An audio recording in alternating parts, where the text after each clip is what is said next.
नमस्कार दोस्तों, कैसे हैं आप। एक बार फिर से रविकांत में त्रिपाठी आज आपके सामने हैं और आज हमारा फिर विषय है कक्षा 11 के लिए पाठ संख्या 3 सूरदास के पद हम लोग पढ़ रहे थे पाठ संख्या 3 से, जिसमें एक वीडियो हम लोगों ने इसके पहले बनाया था पार्ट 1 का, जिस वीडियो में हम लोगों ने सूरदास का पूरा जीवन परिचय, कृतियाँ और भाषा शैली को स्पेसिफाई किया था और इसके साथ साथ जो विनय के पद हैं, इन विनय के पदों की हम लोगों ने व्याख्या की थी।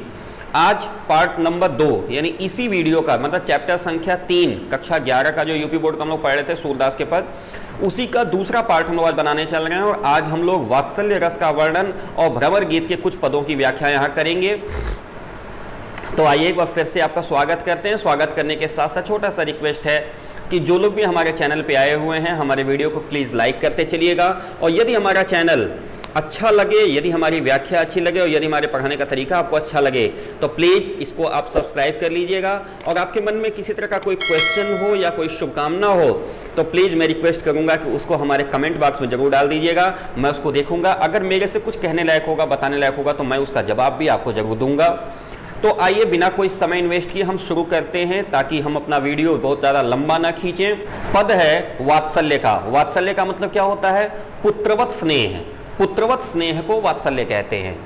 यानी सूरदास जी वात्सल्य रस के सम्राट कहे जाते हैं। ये हम जानते हैं, हमने जीवन परिचय में ध्यान दिया था। सूरदास को वात्सल्य रस का सम्राट कहते हैं। सम्राट क्यों? क्योंकि वात्सल्य यानी पुत्रवत स्नेह का जितना बढ़िया वर्णन सूरदास ने किया है शायद उतना बढ़िया वर्णन किसी दूसरे ने नहीं किया। तो आइए एक पद देखते हैं। हरिजु की बाल छवि कहाँ बरनी। हरिजु की बाल छवि कहाँ बरनी, सकल सुख की सीम कोटि मनोज शोभा हरणी। हरिजु की बाल छवि कहाँ बरनी, भुज भुजंग सरोज नयनन बदन विधु जित लरनी। रहे विवरण सलिल नभ उपमा अपर दुर्डरनी। मंजु मेचक मृदल तनु अनुहरत भूषण भरनी। मनहु सुभग सिंगार शिशुतरु फरियो अद्भुत भरनी। चलत पद प्रतिबिंब मणि आंगन घुटुर वनि करनी। जलज संपुट सुबग छवि भरि लेति उर्जन धरनी। पुण्य फल अनुभवती सुतहि बिलोक के नंद घरनी। सूर प्रभु की उर्वशी किलकन ललित लड़खरनी। कहते हैं सूरदास जी हरिजु की बाल छवि कहाँ वरनी। वरन यानी वर्णन करके मैं आज अपने हरिजु की, कौन हरिजु? बाल कृष्ण की छवि का वर्णन करता हूँ। हरिजु की बाल छवि, उनकी जो बाल शोभा है ना, बाल शोभा मतलब जो उनके बालपन की शोभा है, जो नन्हे कृष्ण हैं उनकी बाल शोभा का वर्णन मैं कहता हूँ, आप लोग उसको सुनिए। क्या है? पहली पंक्ति कहते हैं सकल सुख की सीम। सीम का मतलब हो गया सीमा, बॉर्डर लाइन, यानी उससे ज्यादा नहीं हो सकता, लिमिट है। सकल सुख की, जितने भी तरह के सुख हो सकते हैं ना, हर सुख की सीमा है, मतलब उससे बड़ा कोई सुख हो ही नहीं सकता जो हमारे श्री कृष्ण प्रभु को देखने से मिलता है। सकल सुख की सीम कोटि मनोज शोभा हरणी। करोड़ों मनोजों की शोभा हर लेने वाले। मनोज कौन? कामदेव। कामदेव को सबसे सुंदर माना जाता है। हमारे यहाँ देवताओं में कामदेव एक तरह के गंधर्व हैं जो नृत्य, संगीत और लोगों के मन में काम पिपासा जागृत करने के लिए माने जाते हैं। करें करोड़ों मनोजों की शोभा, करोड़ों कामदेवों की शोभा हमारे श्री कृष्ण की शोभा के आगे व्यर्थ है, किसी काम के नहीं है। करोड़ों मनोजों की शोभा हर लेने वाले ऐसे हमारे बालकृष्ण हैं। भुज भुजंग सरोज नयननी बदन विधु जित लरनी। भुज कैसे हैं? भुजाएं कैसी हैं? भुजंग सांप जैसे। सांप की उपमा लिया भुजाओं के लिए। सांप जैसे चिकना होता है, चमकदार होता है, गोल होता है, मजबूत होता है, वैसे ही सांप जैसी सुंदर चिकनी इनकी भुजाएं हैं। नयनन यानी आंखें कैसी हैं? सरोज। सरोज कहते हैं कमल को, कमल के समान नेत्र हैं। और बदन कैसा है? बदन का मतलब होता है चेहरा। वदन मतलब शरीर नहीं, बदन मतलब शरीर उर्दू में होता है, हिंदी में बदन का मतलब होता है चेहरा यानी मुख। वदन कैसा है? विधु जित लरनी, लोगों के चित्त को हरने वाला है और विधु के समान है। विधु मतलब होता है चंद्रमा।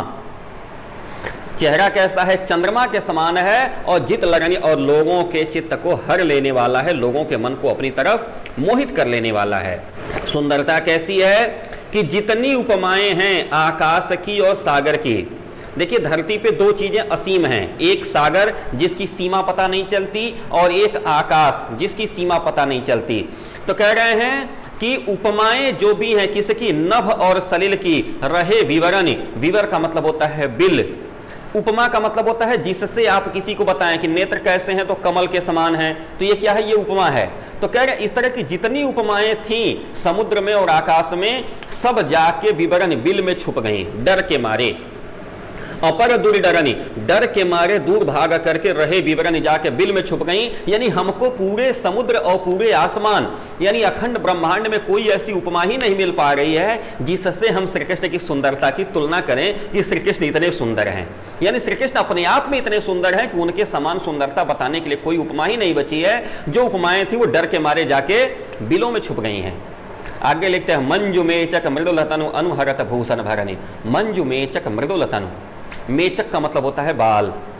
बाल कैसे हैं, मंजु हैं, मुलायम है, सुंदर है, मधुर है।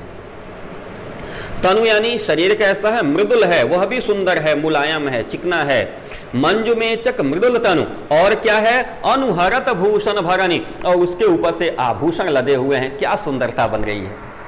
यानी एक तो बाल सुंदर सुंदर हैं, शरीर पूरा सुंदर सुंदर है, आंखें कमल के समान है, बाहें सांप जैसी चिकनी चिकनी है, और इनके ऊपर अनुहरत भूषण भरणी, और इसके ऊपर भूषण यानी आभूषण भी भरे हुए हैं। यानी उसके ऊपर बाजूबंद भी पहने हुए हैं, गले में माला भी पहने हुए हैं, कमर में करधनी भी पहने हुए हैं, कानों में कुंडल भी पहने हुए हैं। ये सारा कुछ मिलकर के शोभा अत्यंत ही सुंदर दिखाई दे रही है। मनहु सुभग सिंगार शिशुतरु, मनहु सुभग सिंगार शिशुतरु, मनहु आ गया उत्प्रेक्षा अलंकार, कहते हैं ना मनु मानो जनु जानो मनहु जानो, ये सब शब्द आते हैं ना, तो वहां उत्प्रेक्षा अलंकार होता है। मनहु सुभग सिंगार शिशुतरु फरियो अद्भुत फरन, ऐसा लग रहा है कि श्रृंगार रूपी छोटा सा वृक्ष जिसमें अद्भुत फल लगे हुए हों। यानी भगवान श्री कृष्ण का आलम्बन ले लिया एक छोटा सा तरु, कौन सा तरु, शिशु तरु, छोटा सा पेड़, वह भी किस चीज का, श्रृंगार का ही पेड़ हो और उसमें अद्भुत फल लगे हुए हों, ऐसे श्री कृष्ण हमारे दिखाई दे रहे हैं। और आगे कहते हैं चलत पद प्रतिबिंब मणि आंगन घुटुर वनि करनी। मणि के आंगन में, नंद बाबा का आंगन कैसा है, उस आंगन में नीचे मणि लगे हुए हैं, बहुत सारे रत्न लगे हुए हैं। उन रत्नों से भरे हुए आंगन में घुटुरवनी, घुटने के बल यानी बकैया खींचते हुए, हाथ और पैर जैसे छोटे बच्चे घुटने के बल चलते हैं, ऐसे चलते हैं। तो जो प्रतिबिंब नीचे पड़ता है, चलत पद प्रतिबिंब, जब चलते हैं तो शरीर का प्रतिबिंब जो बनता है, प्रतिबिंब कहाँ बनता है, आंगन में नीचे जहां पे मणि लगे हुए हैं, तो कैसा प्रतीत होता है, प्रतीत होता है जलज संपुट सुभग छवि। जलज संपुट, ऐसा लगता है कि जो नीचे धरती पे छोटे छोटे मणि लगे हुए हैं वो जलज के समान दिखाई देते हैं, कमल के समान दिखाई देते हैं। संपुट का मतलब होता है कोना, यानी कमल के पुष्प के अंदर का जो गैपिंग होती है उसको संपुट बोलते हैं। ऐसा लगता है कि भरी लेत उर जनु धरनी, धरती कमल रूपी इस कृष्ण के छवि को अपने गोद में रख लेना चाहती हो। यानी श्री कृष्ण जब घुटने के बल चलते हैं तो श्री कृष्ण की परछाई धरती पे पड़ती है, तो ऐसा लगता है कि कमल रूपी श्री कृष्ण की जो छवि है उसको धरती अपने गोद में समेट लेना चाहती हो, इसलिए धरती के गोद में कृष्ण की छवि दिखाई दे रही है।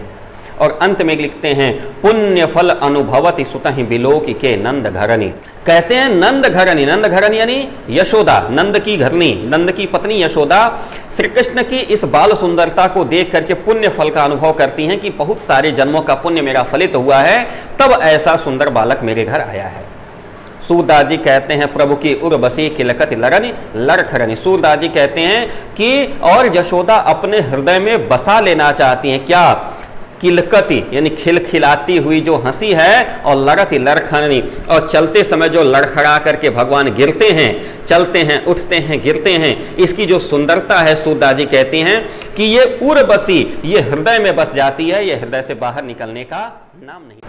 और आगे देखेंगे भ्रमर गीत, भ्रमर गीत यानी उद्धव का जो संदेश है। चूंकि श्री कृष्ण के बारे में हम जानते हैं कि बालपन तो उनका बीता गोकुल में, लेकिन चूंकि कंस से उनको लड़ाई करनी थी, कंस कौन, जो उनके माता पिता का राज्य हड़प करके स्वयं राजा बन बैठा था, और इतना ही नहीं कृष्ण को मारने का भी उसने भरसक प्रयास किया था। तो कंस को मारने के लिए कृष्ण जो है जब युवावस्था आई तो मथुरा चले गए। जब मथुरा चले गए तो ये जो ब्रज में जिन गोपियों के साथ, जिन ग्वाल बालों के साथ खेले थे, उनकी याद कृष्ण को आती थी। यहाँ गोपी ग्वाल बाल भी बड़े विरह में व्याकुल हुआ करते थे। तो कृष्ण ने अपने एक मित्र उद्धव को गोकुल भेजा ताकि जाओ और वहां के जो लोग हमारे वियोग में परेशान हैं उनको समझा बुझा के आओ। उद्धव वहां से चलते तो हैं समझाने के लिए बहुत सारा ज्ञान लेकर के, लेकिन यहां आकर के गोपियों के और ग्वाल बालों के सामने निरुत्तर हो जाते हैं। गोपियां और ग्वाल बाल ऐसे चुभते हुए व्यंग्यों के साथ उद्धव को उत्तर देते हैं कि उद्धव की बोलती बंद हो जाती है और उद्धव फिर वापस कृष्ण के पास चले जाते हैं। तो इसको भ्रमर गीत नाम दिया गया है। क्यों? क्योंकि उद्धव को भंवरा मान लिया गया है कि एक पुष्प हो गए कृष्ण और दूसरे पुष्प हो गए गोपियां, कृष्ण के पास से गोपियों के पास और फिर गोपियों के पास से कृष्ण के पास, यानी यहां से वहां वहां से यहां ये डोल रहे हैं संदेश लेकर के, इसलिए इनको भंवरा मान लिया गया। और सूरदास ने भ्रमर गीत के नाम से वे पद लिखे हैं जिन पदों में उद्धव और गोपियों का संवाद या उद्धव का कृष्ण से संवाद दिखाया गया है। तो हमारे पाठ्यक्रम में भी भ्रमर गीत के कुछ पद हैं, लाइए देखते हैं। पहला पद इसमें हम लोग सबसे पहले पढ़ेंगे। कृष्ण का कथन है उद्धव से, जब उद्धव को भेज रहे हैं गोकुल के लिए, उसके पहले की बात है। कृष्ण उद्धव को समझा के भेज रहे हैं और कहते हैं उद्धव मोहि ब्रज बिसरत नाही, उद्धव मोहि ब्रज बिसरत नाही, हंस सुता के सुंदर कगरी सघन कुंज की छाही, उद्धव मोहि ब्रज बिसरत नाही। वै सुरभि वे बच्छ दोहिनी खरिक दुहावन जाही, ग्वाल बाल मिल करत कुलाहल नाचत गहि गहि बाही, उद्धव मोहि ब्रज बिसरत नाही। यह मथुरा कंचन की नगरी मणि मुक्ताहल जाही, जबहि सुरति आवति वा सुख की जिय उबगत तन्नाही, उद्धव मोहि ब्रज बिसरत नाही। अनगित बात करी बहुलीला जसुदा नंद निबाही, सूरदास प्रभु रहे मौन वै यह कही कही पछताही, उद्धव मोहि ब्रज बिसरत नाही, उद्धव मोहि ब्रज बिसरत नाही। कहते हैं कृष्ण उद्धव मुझे ब्रज भूलता ही नहीं, कहते हैं कृष्ण उद्धव मोहि ब्रज बिसरत नाही, मुझे ब्रज भूलता ही नहीं। क्या नहीं भूलता? ब्रज में ऐसा क्या है जो हमेशा याद रहता, भूलता नहीं है? कहते हैं हंस सुता की सुंदर कगरी, हंस सुता यमुना, यमुना का एक नाम हंस सुता भी है, हंस की पुत्री मानी जाती है यमुना। कहते हैं हंस सुता की सुंदर कगरी, यमुना का जो सुंदर किनारा है, अनकुंजन की छाही और जो वृक्षों की छाया है जिसमें मैं हमेशा मुरली बजाया करता था, खेला करता था, वह मुझे नहीं भूलती। वह सुरभि वह बच्छ दोहिनी, सुरभि गायें, सुरभि का मतलब क्या होता है? जो अमृत देती हैं, गाय का दूध अमृत माना जाता है। सुरभि का तात्पर्य हम लोग अमृत से भी लेते हैं। वह सुरभि वे बच्छ दोहिनी, जो अपने बछड़ों को दूध पिलाने वाले सुंदर सुंदर जो गायें हैं, खरिक दुहावन जाही, जो प्रातः काल और सायंकाल दुहाने के लिए पंक्तिबद्ध होकर खड़ी हो जाती थी, ऐसी गायें मुझे नहीं भूलती। ग्वाल बाल मिल करत कुलाहत नाचत गई गई बाही, ग्वाल बाल मिलके जो हम लोग कोलाहल करते थे, जो हल्ला मचाते थे, शोर करते थे, शरारत करते थे, बदमाशी करते थे और एक दूसरे की बाह को गही गही यानी पकड़ पकड़ के नृत्य करते थे, नाचते थे, आनंद लेते थे, उद्धव मुझे वह ब्रज नहीं भूलता। यह मथुरा कंचन की नगरी मणिमुक्ताहल जाही, यद्यपि यह जो मथुरा है जहां पे हूं यह कंचन की नगरी है, स्वर्ण की नगरी है, सुख वैभव विलास के सारे साधन यहाँ पे उपलब्ध हैं। मणिमुक्ताहल जाही, मणि का मतलब होता है बहुत सारे रत्न, मुक्ता का मतलब होता है मोती, मणि और मोतियों से सब कुछ यहाँ भरा हुआ है। फिर भी जब ही सुरति आवति वा सुख की, जैसे ही उस सुख की सुरत यानी स्मृति आ जाती है, जैसे ही वह सुख याद आ जाता है ब्रज का, जिय उबगत तन्नाही, मन इतना उमड़ता है लेकिन मैं किसी बंधन से ऐसे बंधा हुआ कि मैं चाह करके भी वहां जा नहीं सकता। अनगित भांति करी बहुलीला जसुदा नंद निबाही, अनगित भांति करी बहुलीला, मैंने इतनी सारी लीलाएं की हैं, लीला का मतलब शरारतें की हैं, बदमाशियां की हैं, जाके लोगों का मैं मटकी फोड़ देता था, वस्त्र लेकर के इधर का उधर भाग जाता था, लोगों की गायें खूंटे से खोल देता था, और भी तमाम सारे जो मैंने वहां पे शरारतें की हैं, और यशोदा और नंद बाबा जैसे लोगों ने निर्वहन कर लिया, यानी मुझे हर बात क्षमा कर दिया, हमेशा स्नेहपूर्वक मेरी बदमाशियों को बर्दाश्त कर लिया, यह दोबारा हो ही नहीं सकता उद्धव, मुझे ये भूलता ही नहीं। और अंतिम पंक्ति कहते हैं सूरदास प्रभु रहे मौन वै, और इतना कहते कहते सूरदास जी कहते हैं कि मेरे प्रभु मौन हो जाते हैं, शांत हो जाते हैं, उनके पास शब्द छूटने बंद हो जाते हैं, और यह कही कही पछताही, और हृदय में बार बार यह कह के पछताने लगते हैं कि उद्धव मोहि ब्रज बिसरत नाही, हे उद्धव मुझे मेरा ब्रज भूलता ही नहीं। अब देखिए उद्धव को संदेश तो मिल गया कि आखिर कृष्ण मुझे क्यों भेज रहे हैं। उद्धव यह मैसेज लेकर के समझ करके समझा करके पहुंचते हैं गोकुल। गोकुल में इनकी भेंट किससे होती है? गोपियों से होती है। अब देखिए गोपियों के साथ क्या है, गोपियां कृष्ण के अनन्य प्रेम में व्यक्त हैं। अनन्य प्रेम का मतलब होता है कि सिवाय कृष्ण के उनका दूसरा कोई है ही नहीं। उन्होंने कभी अपने मन में किसी दूसरे के बारे में सोचा ही नहीं है।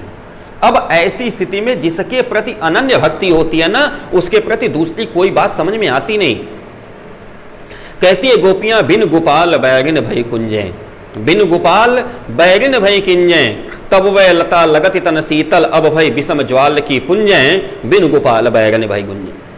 वृथा बहति जमुना खग बोलत, वृथा कमल फूलनि अलिगुंजय, पवन पान घर सार सजीवन, ददिसुत किरण भानु भई भुंजय, बिन गोपाल बैरिन भई कुंजय। यह ऊधो कहियो माधो सो, मदन मारि कीन है हम लुंजय, सूरदास प्रभु तुमर दरस को मन जो हत अखिया भई छुंजय। कहती है गोपियां बिन गोपाल बैरन भई कुंजे, बिना गोपाल के यह जो कुंजे हैं, यह जो झाड़ियां हैं जहां पे प्रेम बरसता था, यह सब हमारी बैरन हो चुकी हैं, सब हमारी शत्रु हो चुकी हैं, यह मुझे पसंद नहीं आती। बिना गोपाल के वही कुंजें, वही झाड़ियां जो बहुत हमारी प्रिय हुआ करती थी, आज हमारी बैरी, आज हमारी शत्रु बन चुकी हैं। तब वह लता लगति तन शीतल, जिस समय कृष्ण यहाँ पे थे, जिस समय गोपाल यहाँ थे, उस समय यही लताएं हमारे तन को शीतल करती थी, आनंद देती थी। और अब क्या हो गया है, विषम ज्वाल की पुंजें, विषम अग्नि की ज्वाला हो चुकी हैं। जो लताएं, जो वृक्ष की पत्तियां हमको उस समय हमारे शरीर को शीतलता देती थी, वही लताएं, वही पत्तियां आज कृष्ण के वियोग में हम लोगों को अग्नि की ज्वाला के समान लग रही हैं। उद्धव जाके कृष्ण को बता देना कि तुम्हारे बिना यहाँ सब कुछ शत्रुवत व्यवहार कर रहा है, मित्रवत व्यवहार नहीं हो रहा। ये हमारे मन में इतना कष्ट, इतना वियोग आ गया है कि हम प्रेम को समझ नहीं पा रहे हैं। प्रेम हमारे अंदर है, सिर्फ तुम्हारे वियोग में सब लोग जल रहे हैं, परेशान हो रहे हैं। वृथा वहति जमुना खग बोलत, यह जमुना बेमतलब की बह रही है, कोई आनंद नहीं है इस जमुना के बहने में, क्योंकि जब तुम नहीं हो तो कोई आनंद नहीं है। जितने आनंद देने वाली संपत्ति हैं, जितने आनंद देने वाले कारक हैं, सब हमारे लिए दुश्मन हो चुके हैं। क्यों? क्योंकि तुम नहीं हो मेरे पास। मुख्य आनंद क्या था? तुम्हारी वजह से आनंद था। तुम यहां नहीं हो तो किसी चीज में आनंद नहीं है। वृथा बहति जमुना खग बोलत, बिना मतलब की यमुना बह रही है, वृथा व्यर्थ में बह रही है। खग बोलत, बिना मतलब के पक्षी बोल रहे हैं। वृथा कमल फूलनि, बिना मतलब के कमल खिल रहे हैं। और अली गुंजे, और भौरे गुंजार कर रहे हैं। इसमें कहीं कोई मोहकता नहीं है, क्योंकि तुम नहीं हो यहाँ पे। तुम्हारा न रहना इतना वियोग का कारक है कि यमुना का बहता हुआ जल, पक्षियों का कलरव, कमल का विकसना, भंवरों का गुंजार करना, सब कुछ बहुत ही खराब लग रहा है। पवन पान घनसार सजीवन, पवन, पवन का मतलब जो सुंदर हवा बहती है, शीतल हवा बहती है। पान, जलपान, हाथ साथ में हम लोग खाते हैं, पीते हैं, उठते हैं, बैठने तो अच्छा लगता था। अभी क्या है, अकेलापन इतना साल रहा है कि कुछ खाने पीने को मन नहीं करता। घनसार, जहाँ पे भूजा भूजा जाता था, जहाँ पे दही का लिए जोरन पकाया जाता था, जहाँ पे गर्म किया जाता था, जहाँ हम और तुम जा करके साथ में शरारत और कोलाहल करते थे। सजीवन का मतलब होता है जहाँ पे सब कुछ सामान्य अवस्था में रखा रहता था, जहाँ से हम लोग आसानी से प्राप्त कर लेते थे, खेल खेल में खाते थे, कुछ नुकसान भी कर देते थे। ये सब कुछ क्या हो गया है, ये किसी भी तरह से हमें पसंद नहीं आ रहा है, आनंद नहीं दे रहा है। और इतना ही नहीं, दधिसुत किरण भानु भई भुंजे, दधिसुत कहते हैं, दही का पुत्र कहलाता है चंद्रमा।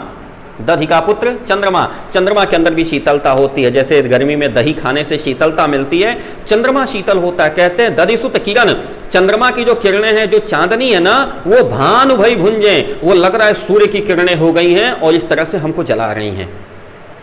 तुम्हारे वियोग में चंद्रमा की किरणें भी हमारे लिए सूर्य की किरणों के समान हो गई हैं, जो जला रही हैं। और यह उधो कहियो माधव सो, हे उधो जाके माधव से कह देना। यह उधो कहियो माधव से, हे उधो जाके माधव से कह देना। मदन मार कीन है हम लुंजय, कामदेव ने मार मार करके हम लोगों को लुंजपुंज बना दिया है। यानी तुम्हारे वियोग में, तुम्हारे प्रेम में हम लोगों को डाल करके कामदेव ने इतना प्रभाव डाल दिया हमारे ऊपर कि दिन रात हम तुम्हारे प्रेम में पड़े रहते हैं और हम लुंजपुंज हो गए, कुछ भी करने लायक शेष नहीं बचे हैं। और सूरदास जी कहते हैं, प्रभु तुम्हारे दरस को मग जोवत अखियां भई छुन्ने। सूरदास जी कहते हैं कि हे प्रभु, गोपियां कह रही हैं उद्धव से कि हे प्रभु, आप क्या रास्ता देखते देखते आंखियां सूख गई हैं। आपका मग जोवत, रास्ता खोजते खोजते हमारी आंखें सूख गई हैं। हे प्रभु, आप आ जाइए, यह संदेशा मत भिजवाइए, और उद्धव यह संदेश जा करके अपने कृष्ण को दे देना। आगे वाले पद में कहते हैं हमरे हरिहारिल की लकड़ी। गोपियां समझा रहे हैं कि उद्धव देखो ऐसा क्यों है, हमरे हरिहारिल की लकड़ी मन क्रम वचन नंद नंदन उर यद्र करी पकड़ी, हमरे हरिहारिल की लकड़ी जागत सोवत स्वप्न निवस निशिकान कान्ह जकरी, सुनत जोग लागत है ऐसो जो करुई ककरी, सुतो व्याधि हमको ले आए देखी सुनी न करी, यह तो सूरति नहीं ले सौंपो जिनके मन चकरी, हमरे हरि हारिल की लकड़ी। अपने यहाँ साहित्य में एक पक्षी माना जाता है हारिल। हारिल एक ऐसा पक्षी है जो मुंह में एक छोटी सी लकड़ी हमेशा दबा के रखता है, उसको इस बात की चिंता रहती है, ऐसा हमारे साहित्यकार मानते हैं। तो वो एक लकड़ी अपने दांत में यानी अपने चोंच में हमेशा दबा के घूमता है, चाहे जो भी कारण हो। तो कहती हैं गोपियां कि हमारे हरि हारिल की लकड़ी, हमारे लिए तो जो कृष्ण है ना वो हारिल की लकड़ी के समान है, हम दिन रात उनको अपने साथ लगाए घूमते हैं, उसको एक मिनट के लिए भी छोड़ नहीं सकते। उद्धव ये जो तुम जोग हमको सिखा रहे हो ना कि परमात्मा सर्वत्र व्याप्त है, आप कहीं भी आंख बंद करके अनुभव करिए वो आपको मिल जाएगा, देखो ये सब हमको न समझाओ। हमारे जो हरि हैं, हमारे जो कृष्ण है वो हारिल की लकड़ी के समान है, वो दिन रात 24 घंटा हम लोग उन्हीं की माला जपते रहते हैं। जैसे हारिल अपने मुंह में लकड़ी दबाए रहता है, वैसे ही हम कृष्ण को अपने सीने से लगाए घूमते हैं। मन क्रम वचन, मन से कर्म से और वचन से, तीनों से नंद नंदन उर यह दृढ़ कर पकड़ी। उर का मतलब हृदय, अपने हृदय में हमने नंद नंदन नंद बाबा के पुत्र यानी कृष्ण को हृदय में बसा करके और दृढ़ करके पकड़ा हुआ है। उद्धव यह बात समझ लो कि मन क्रम वचन तीनों से हमने कृष्ण को अपने हृदय में बसा करके जकड़ लिया है, पकड़ा हुआ है। जागत सोवत स्वप्न दिवस निशिकान कान्ह जकरी, जागते समय, सोते समय, स्वप्न देखते समय, दिन में, रात में, 24 घंटा 8 याम हम लोग केवल कृष्ण कृष्ण कह के जकड़े रहते हैं। तुम्हारी बात का कोई प्रभाव हमारे पर पड़ने वाला नहीं है, जाके कृष्ण को बता देना। सुनत जोग लागत है ऐसो जो करुई ककरी, जो तुम जोग सिखा रहे हो ना, योग का मतलब होता है आत्मा का परमात्मा से मिलन। क्योंकि उद्धव योग के एक्सपर्ट थे, वो आए थे योग सिखाने के लिए गोपियों को कि देखो गोपियों तुम लोग परेशान ना हो, कृष्ण मथुरा कहाँ गया है, वो तो तुम्हारे पास है, आंखें बंद करो, अनुभव कर लो, परमात्मा सर्वव्यापी है, सर्वव्याप्त है। ये योग सिखा रहे थे उद्धव। तो कहती हैं गोपियां उद्धव यह तुम्हारा योग सुनते समय ऐसा लगता है जैसे कड़वी ककड़ी कोई खिला दिया हो, जैसे खूब बढ़िया सलाद खा रहे हो उसी में कोई कड़वा खीरा मुंह में आ जाए तो कैसा मुंह खराब हो जाता है। कहती है तुम्हारा योग सुन करके ये कड़वी खीरे की तरह, कड़वी ककड़ी की तरह लग रहा है। असुतो व्याधि हमको ले आए देखी सुन करी, ऐसा व्याधि, ऐसे रोग आज हमको लगे हैं जो न कभी हमने देखा था, न सुना था, न कभी हम इसमें करे थे। सुतो व्याधि हमको ले आयो, ऐसा व्याधि हमको लाके दे दिए हो। व्याधि का मतलब होता है रोग, ऐसा रोग आज हमको लाके दे दिया है जो देखी सुनी न करी, जो न कभी हमने देखा था, न कभी हमने सुना था, जो हमने किया था। जिस योग में, जिस रोग से आज हम सभी यहाँ प्रभावित हैं, यह तो सूर तिन्हीं ले सौंपो जिनके मन चकरी। और देखो उद्धव यह जो तुम योग सिखा रहे हो ना, यह योग ले जाके उनको सौंप दो जिनका मन चक्री के समान डामाडोल है, कभी इधर कभी उधर, कभी इधर कभी उधर डोलता रहता है ना, चक्री जैसे घूमती रहती है। कह रहे जिनका मन डामाडोल होता है, जिनका मन चंचल है ना, यह योग उसको ले जाके सौंप दो। हमारा मन एकदम स्थिर है, एकमेव कृष्ण को प्रेम करता है, इसमें कोई संशय ही नहीं है। यह तुम्हारा योग यहां सीखने वाला कोई नहीं है। तो ये थे वात्सल्य का मैंने एक पद पढ़ा और 3 हम लोगों ने पढ़े भ्रमर गीत के। इसके आगे चौथे से लेके 12वें तक हम लोग इसके अगले वाले वीडियो में पढ़ेंगे। तब लोग फिर आप लोग हमारे साथ लगे रहिएगा। यदि हमारी व्याख्या आपको अच्छी लगी हो तो लाइक और शेयर जरूर करिएगा हमारे इस चैनल को, और सब्सक्राइब तो कर ही लेंगे ताकि आपको जब भी मैं नया वीडियो अपलोड करूं तो नोटिफिकेशन मिल जाया करे। और नोटिफिकेशन मिलने के लिए आप जानते हैं बेल आइकन को ऑन करना पड़ेगा, तो आप उसको ऑन कर लीजिएगा। और यदि हमारी व्याख्या में कोई शब्द आपको गड़बड़ लगता है या कोई रस, छंद, अलंकार, संधि या समास से संबंधित प्रश्न आते हैं तो आप उसको हमारे कमेंट बॉक्स में डाल सकते हैं, मैं उसका जवाब देने का जरूर प्रयास करूंगा। तो फिर चलते हैं, तैयारी करते हैं अगले वीडियो की, जल्दी ही मिलते हैं। तब तक के लिए नमस्कार, सत श्री अकाल, जय।